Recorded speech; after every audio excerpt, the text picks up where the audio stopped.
الحمد لله رب العالمين والصلاة والسلام على سيد الأنبياء والمرسلين سيدنا ونبينا وحبيبنا محمد وعلى آله وصحبه أجمعين. أما بعد فأعوذ بالله من الشيطان الرجيم. فإن آمنوا بمثل ما آمنتم به فقد اهتدوا. محترم علماء کرام، ساتھیوں، دوستوں، عزیزوں، بزرگوں، سب سے پہلے میں اس پر رونق، پرشکو، شاندار اجتماع اور ریلی کے انعقاد پر آپ سب کا اور اس کے ساتھ ساتھ اس ریلی اور اس جلوس اور جلسے کے منتظمین کا مرکزی جمعیت اہل حدیث شہر اور ضلع سیالکوٹ اور اہل حدیث یوتھ فورس سیالکوٹ، ان سب کے قائدین اور کارکنوں کا، سب نوجوانوں اور بڑوں اور چھوٹوں کا شکریہ بھی ادا کرتا ہوں اور ان کے لیے دعا بھی کرتا ہوں کہ اللہ تعالیٰ ان کو ان کے اس نیک اور اچھے اور اعلیٰ عمل کی بہترین جزا سے نوازے.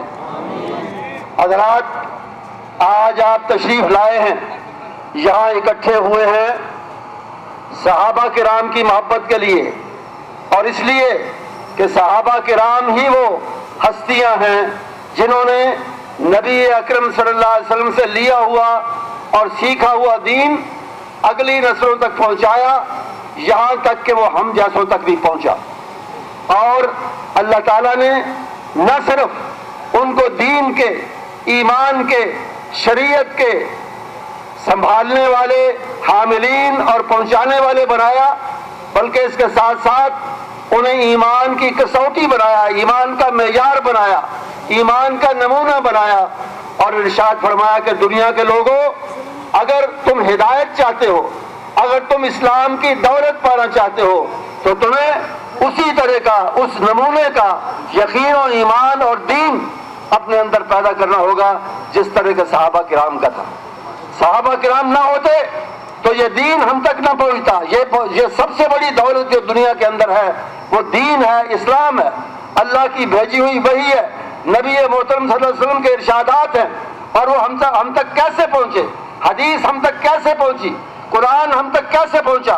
صحابہ کرام رضوان اللہ علیہم اجمعین کا یہ کارنامہ ہے. ان کو اللہ تعالیٰ نے یہ توفیق دی کہ وہ دین حاصل کر کے اگلی نسل تک انہوں نے پہنچایا، ہر طریقے سے پہنچایا، تبلیغ کے ذریعے، محنت کے ذریعے، جہاد کے ذریعے، اپنے شہروں کو، اپنے وطنوں کو، اپنے گھروں کو چھوڑ کر وہ کونے کونے کے اندر جہاں تک ممکن تھا پھیل گئے، اور پھر انہوں نے اس دین کی تبلیغ اور ترویج کی یہاں تک کہ وہ ہم تک پہنچا. اس لیے ہم پر یہ حق بنتا ہے، ہمارا یہ فرض ہے کہ صحابہ کرام رضوان اللہ علیہم اجمعین ان کے لیے دعا بھی کریں، ان سے محبت بھی رکھیں، ان سے عقیدت اور وابستگی بھی اختیار کریں، اور ان لوگوں کے خلاف ڈٹ کر کھڑے ہو جائیں جو صحابہ کرام کی محبت، صحابہ کرام کی عظمت کو ماننے کے لیے تیار نہیں. ہماری آج کی ریلی اور اس طرح کے جلوس اور جلسے مختلف شہروں میں ہوئے، کراچی میں، ملتان میں، لاہور میں، فیصل آباد میں، کئی جگہ پر ہوئے، بڑے شہروں میں، چھوٹے شہروں میں لوگوں نے اپنے طور پر بھی یہ جلوس نکالے، ریلیاں نکالی. ہم اور میرے ساتھ، میں اور میرے ساتھی بھی جگہ جگہ پہنچنے کی ہم نے کوشش کی. اور اس کا مقصد کیا ہے؟ اس کا مقصد یہ ہے کہ ہم دنیا کو اور پاکستان کے اہل اقتدار کو یہ بتانا چاہتے ہیں کہ یہاں نہ صرف اہل حدیث بلکہ اس کے ساتھ ساتھ بریلوی مسلک کے لوگ، دیوبندی مسلک کے لوگ، جتنے بھی اہل سنت ہیں، سب کے سب اس معاملے میں، اس بات میں ایک پیج پر ہیں، ایک جگہ پر ہیں، ایک پلیٹ فارم پر ہیں. اور ہمارا سب کا مطالبہ یہ ہے کہ وہ لوگ جو نبی اکرم صلی اللہ علیہ وسلم کے ساتھیوں کی، ہم تک دین پہنچانے والوں کی مخالفت کرتے ہیں، بدزبانی اور گستاخی کرتے ہیں، ان کے لیے ایک مناسب اور سخت ترین قانون ہو اور اس قانون کا نفاذ ہو اور اس قانون کے نفاذ کرتے ہوئے ان کو سخت ترین سزا دی جائے. اس مقصد کے لیے آپ کی یہ جدوجہد ہے اور میں اللہ سے دعا بھی کرتا ہوں اور پورا یقین اور ایمان بھی رکھتا ہوں کہ انشاءاللہ آپ کا یہ جذبہ اللہ کی بارگاہ میں مقبول ہوگا اور اس کے نتیجے میں وہ کچھ ہوگا جو ہم چاہتے ہیں اور جو اللہ کی بھی مرضی ہے کہ انشاءاللہ اس ملک میں ہو.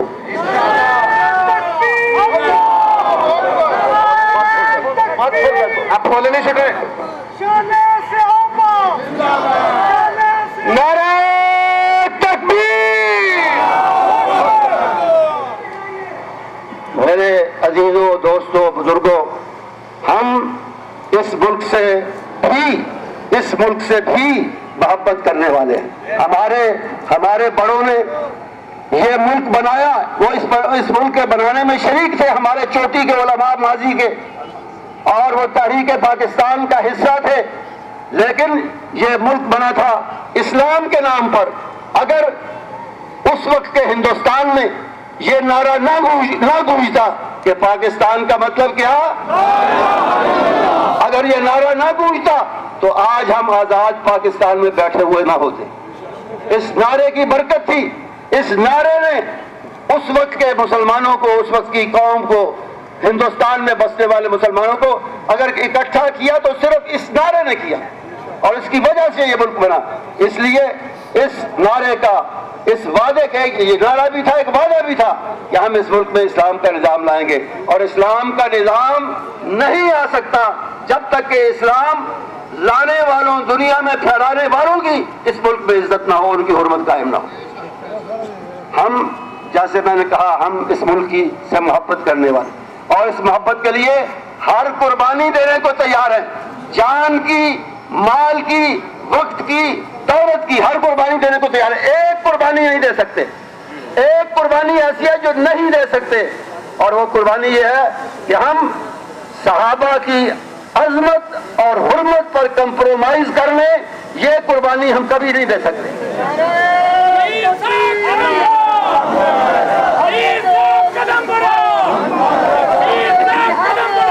لوگوں کی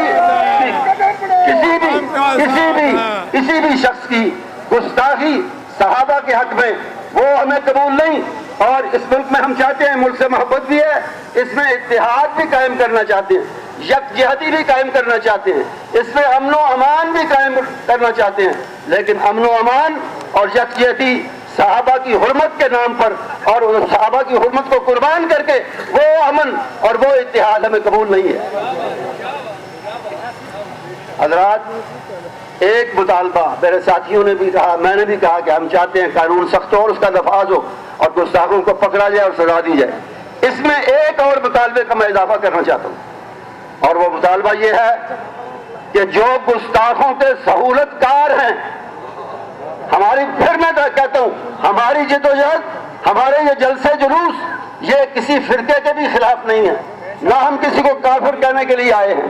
ہم صرف گستاخوں کے بارے میں یہ جھنڈے اگر بلند ہیں تو گستاخوں کو سزا دینے کے مطالبے کے لیے چاہیے.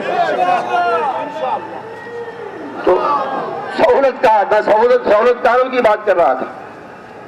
اسلام آباد میں ایک مختصر سی میٹنگ تھی علماء کی، اور اس میں تشریف فرما تھی پاکستان کی ایک بڑی ذمہ دار، بڑی با اختیار اور بڑی باخبر شخصیت، بڑی باخبر اور بڑی با اختیار شخصیت. انہوں نے کہا، انہوں نے بتایا، یہ میری بات نہیں ہے، انہوں نے بتایا کہ وہ گستاخ جس نے ابو بکر صدیق رضی اللہ تعالیٰ عنہ کی شان میں گستاخی کی اسلام آباد کے اندر، اس کے بارے میں بتایا. لیکن ان کی بات بتانے سے پہلے ایک اور بات، اس سے پہلے خود شیعہ اکابر نے، بعض شیعہ اکابر نے، بڑوں نے، شیعوں کے بڑوں نے، انہوں نے کہا کہ اس شخص پر، اس گستاخ پر، اس بدبخت پر پابندی تھی بولنے کی، تقریر کی پابندی تھی. اور ہم نے شیعہ، انہوں نے دعویٰ کیا کہ ہم نے خود کہہ کر لگوائی تھی، لیکن اس کی اسلام آباد کی اس بدترین گفتگو اور تقریر سے پہلے وہ پابندی اٹھوائی گئی. اور اس کے لیے سامعین اور ماتم کرنے والے لاہور اور دوسرے شہروں سے درآمد کیے گئے، امپورٹ کیے گئے، لائے گئے. اور سب سے بڑی بات کہ اس کی تقریر سے پہلے اس کے ہاتھ میں پانچ ایئر ٹکٹ، فضائی سفر کے 5 ٹکٹ اس کے ہاتھ میں تھمائے گئے، دیے گئے۔ اگر وہ تقریر کے فوراً بعد اسلام آباد ایئرپورٹ سے باہر فرار نہ ہو سکے، فیصلہ آباد سے چلا جائے، فیصلہ آباد سے نہ ہو سکے لاہور چلا جائے، لاہور سے نہ ہو سکے کراچی چلا جائے، کراچی سے نہ ہو سکے کوئٹہ چلا جائے۔ میں آپ سے پوچھتا ہوں، میں اپنے دوستوں سے، شاہ صاحب ہمارے موجود ہیں، دوسرے دوستوں سے، ان سے پوچھتا ہوں کیا یہ ممکن ہے اتنی بڑی سازش، اتنی بڑی رفع بندی اٹھوانا، اس کے لیے سامعین امپورٹ کرنا اور اسے 5 ٹکٹ دے کے ملک سے بھگانا؟ کیا یہ وہ خود کر سکتا تھا یا کسی چھوٹی سطح پر یہ بات ہو سکتی ہے؟ نہیں ہو سکتی۔ یہ حکومت کے اندر چھپی ہوئی کوئی شخصیت ہے۔ حکومت کا سب سے پہلا فرض یہ ہے اسے تلاش کرے، اور وہ اس کی تلاش کو مشکل نہیں ہے۔ کئی اشارے ایک شخصیت کی طرف جاتے ہیں، اس کو کان سے پکڑ کر حکومت سے نکالیں، حکومت کے کارندوں سے، کار پردازوں سے نکالیں اور سب سے پہلے اس کو سزا دیں، اور اس کے بعد اس سے معلوم کریں کہ وہ بدبخت دنیا کے کون سے کونے میں چھپا ہوا ہے، اور اس سے معلومات لے کر اسے ملک کے اندر لائیں اور اس کو قرار واقعی سزا دیں۔ کیا آپ کو منظور ہے یہ مطالبہ؟